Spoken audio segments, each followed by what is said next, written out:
Floridadagi o'zbek ayollarini hozirgi kundagi eng haligi trendga chiqqan idish tovoq mana shu ekan.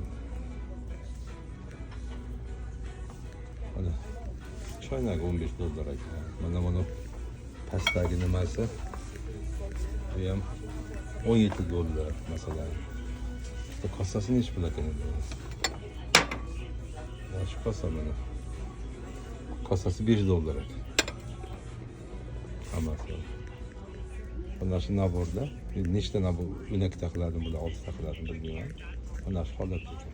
Mana undan sal prostoyrog'i bu ekan mana. Ularning narxi nisbatan sal arzonroq shekilli. Hozir dunyo bo'yicha hamma oq nimaga o'tib ketdi shekilli. Nimalar. Mana shunga o'xshagan ayollar tilida karabil deydimi? Karabillar bor ekan, mana shu $20 ekan mana shu. Mehmon kutishdi uchun dasturxon ustiga nima qo'yilsa, stolda ustiga hamma narsadan bor ekan mana shu. Nabor qilib masalan nechta 6 tadan qadar 12 tadan qilib olib chiqaveradi.